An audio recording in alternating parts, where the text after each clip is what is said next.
Hello again, most excellent time traveller. Welcome back to my time loop of the 1980s and back to the Nightwolf Den, of which we've got more absolutely belter things for you today. Some things that fly, some things that play, actually a few things that play, a few things that play, and somewhere where you can potentially live, which would actually be pretty good.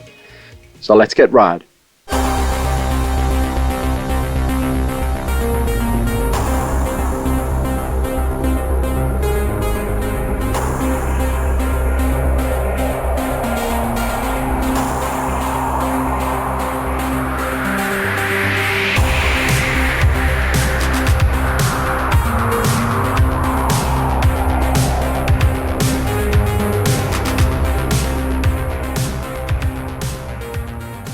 First up, from the Atari 2600, we have Ikari Warriors. And this, the arcade version of this, comes out this year in 1986. And of course, like, it's kind of Rambo, isn't it? Really, it's kind of Rambo. Or heavily influenced by Rambo. It's a run and gun shooter, where obviously you blast away all the way through the enemies. Like what Commando was, if you've played Commando on the arcades as well. And it was originally developed by SNK for the arcades earlier on this year in February, and it is heavily influenced by Rambo and certainly 80s action films in general. It's a two-player, so you can grab a mate and then just blast everything in sight for fun. And the arcade version of this one was quite revolutionary because it had like a rotary joystick, so you can shoot in any direction, which is really big for here in the 80s. But this version on the Atari 2600 is actually in 1989, and actually this is one of the last games for the Atari 2600, as people obviously are into the Nintendo, and we've got other things coming out very soon here, or well, when it gets to it in 1989. It features tanks and choppers and bunkers that you have to run around and try and get to. Here in 86, it's already a much loved and very difficult arcade game that loads of people love to play. And of course, these versions on the Atari were never as powerful, nowhere near as powerful as the arcades, but you still get the same fun.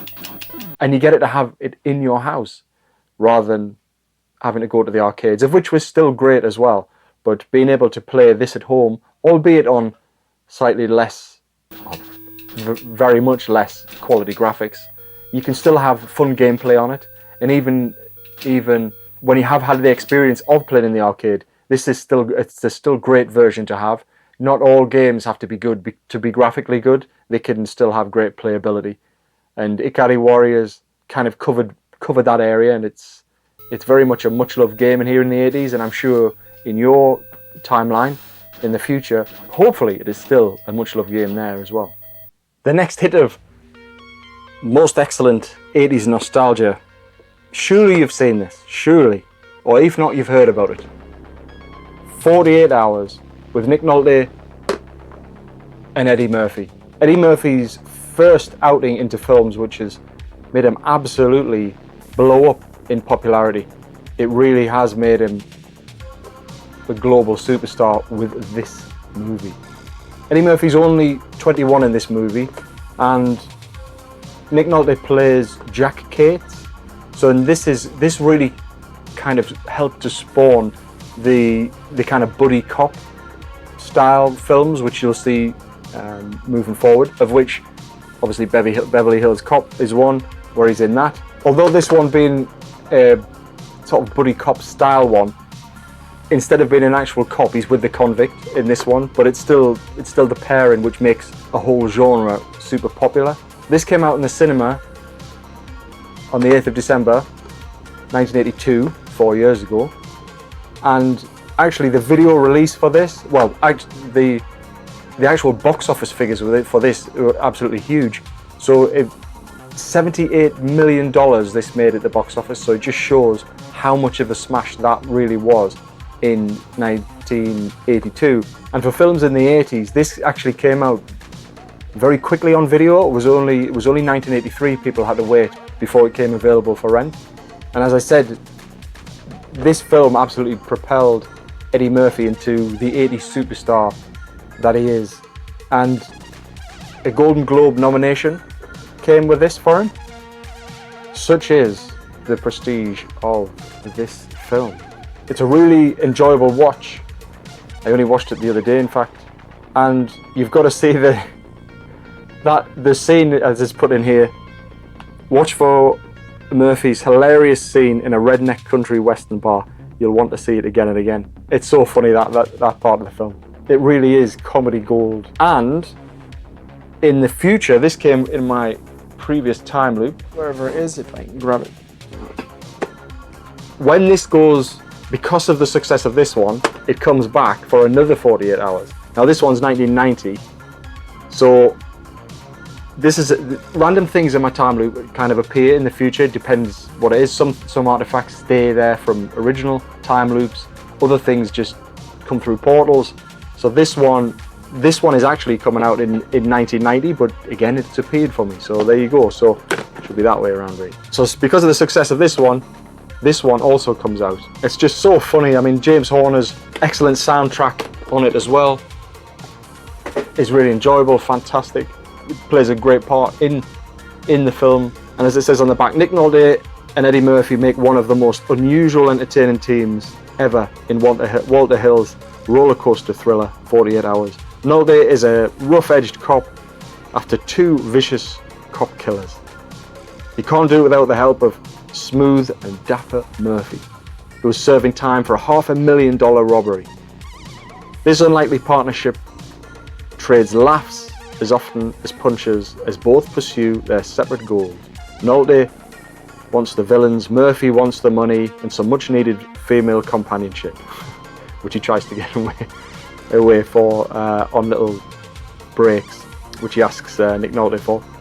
Watch for Murphy's hilarious scene in the redneck country western bar, as we said. Really good film and a good staple of life here in the 80s. Both Eddie Murphy, Nick Nolte and 48 Hours. Really good film. And this next thing might give you a big hit of nostalgia if you remember these from the 1980s. These are flying gliders, or the Type 4 fighter Hayate for this particular one. Now these, if you remember them, I'm sure you've played with them when growing up, as kids in the 1980s would regularly do, or certainly for a treat. Maybe if you were on a holiday, that was always one that we'd be getting them on. It would only be on if we went away for our annual holiday, and it would be just exactly a good way to use your pocket money on. It's not too big, it's not too small, but it was something else that you could get and play with. And it's super simple, you know, just foam, and then you've got the propeller on. You put the propeller on the front, and then you're just whizzing them around everywhere. And even to weigh them down a bit, did you ever put a paper clip on? What type of things did you, if you use these, what type of things did you use to weigh it down a little bit or help with the flying? I'm just going to open this now, because this one is unopened. I'm being very careful, because usually when you get them you just easily rip it open. And there's the glider there. This is a bit more, seems a bit more upmarket, a bit futuristic, this one it seems. But I will show you a close-up of this. And you could get these from newsagents and little toy places and things, and they're not that expensive. So it really was a great way of spending some of your pocket money on something really fun. And you can get hours of fun out of this. you really can. And see how it flies. Does it fly? Is it broken? Is the wing snapped? Is the wing bent? These gliders are tremendous and very much a staple of life here in the 1980s. Did you ever have one of these? Which ones do you remember? Do you have any funny stories about the way you were flying them to? Did you fly them out of a bus window? Did you fly from a hill, from your house in the garden? What do you remember about these most excellent flying gliders? and they're only foam, so they're not doing much damage, even if you flew them around the room. Whether I try it in here or not, we'll see. I'm sure something will collide with something, which shouldn't break, and then I'm sure it would. Something will happen. Maybe My Pet Monster. Do you want a shot of this? Yeah. All right, we'll give it a shot later. So yeah, really good way of spending your pocket money. This particular Hayate model, as the actual plane, is generally seen as having like really good speed, and the climbing rate's really good, and the firepower on it is really good as well. And there were about 3,500 of these actually built before the war ended. If you wanted one of these, the first stop would be the newsagents or little gift shops, because that's what we used to get ours, gift shops. And yeah, really great piece of the 1980s. While the glider's flying way off into the distance, there's another huge staple of life here in the 1980s. You need to be working out to be picking this thing up. We have the Ferguson, dear me, don't need a bicep workout today, the Ferguson VideoStar VHS recorder. Now this is a kind of a debadged JVC version at the time, and this is very common in the early 80s, or in the 80s, especially the early 80s, especially this type of design. As you can see, it's got the old piano key style buttons, although this particular one, the top flies up, so if I press it, that top will I've got to fix that. Yeah, I've got to fix that on. But anyway, top loaders are big engineering for here in the 80s, so a lot of the different 80s video players that you see will have that top loading mechanism. And of course, a lot of these pair with the home video recorders. So as you can see, you've got the TV and camera switch on the front. Then you've got the different 1 to 8 buttons on there, and then you can switch the mode between the timer, which is really advanced for when this came out. You've got the TV at the bottom, and then there's the video. And with these video players, it really gave you the chance. Certainly on my first time loop, obviously in my current time loop there's lots of different versions of these, but certainly I remember in my original time loop it was a chance to record things off the TV. So you were building up a library of your own things that you can re-watch, and it really is very prestigious being able to have one of these in the 80s, having a working video player. And if you had two, dear me, you were very fortunate. But certainly to have one is a really big thing. So you can watch a lot of your favorite things back. You can, if you're out of the house, you can record something, and you can play it back. So it made recording those TV shows and the movies really popular and affordable for in the house. It really opened up some new doors of how you would watch and consume TV shows. I don't know if you still have videos in your timeline wherever you are now, but this is absolutely a brute. I don't even want to go into how many kilos this is, but it's a big dog. And of course it means you can play your popular videos in there. And I think actually, I haven't actually tried this one because I have a different video setup, but I will give it a shot and see if we can get this working. I don't actually know if it works, so it may or may not work. Let's hope it works, because then I can use it as an extra video player. If you didn't already have one around this time, you were definitely saving up for one. Well, most likely going to be saving up for one. And even things like, even having the pause on there is like really big, a really big thing to have here in this timeline. I mean, this might be, you might be able to just pause whatever in the future, go back to it, and I don't know how you use it in the future, but certainly here, even having pause is a really great feature to have. And of course, having the record there and being able to record and watch things from the TV really is massive. So this is a hugely popular unit here in the 80s. And now for the big one. Last transmission I brought you the absolutely stunning miniature Castle Grayskull. So why not show you the actual Castle Grayskull?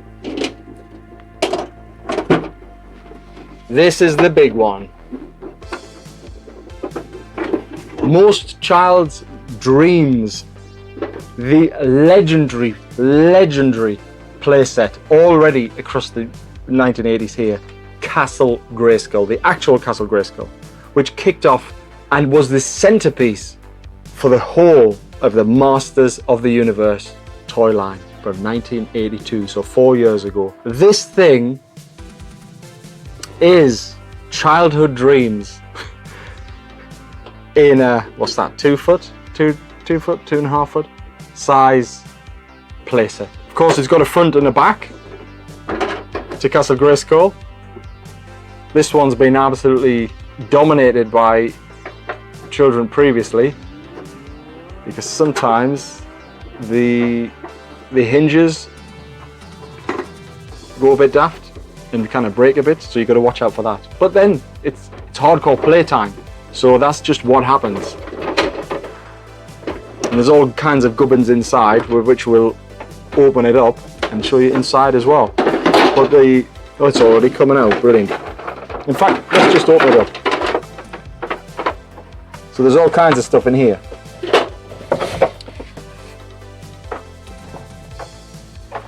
And in here there's all the platforms. There's the platforms where you can put the chair. There's a little, there's a sword that's fallen out. There's a little weapons rack which kind of goes in front there. Of course, there's a trapdoor, and there's all kinds of secret compartments and things. So they just fit in as platforms on there. In fact, I've got a second chair in there as well.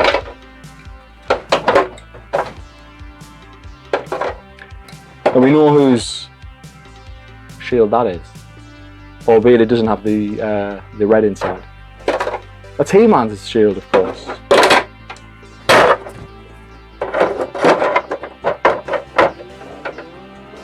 And the amount of joy that these can bring you,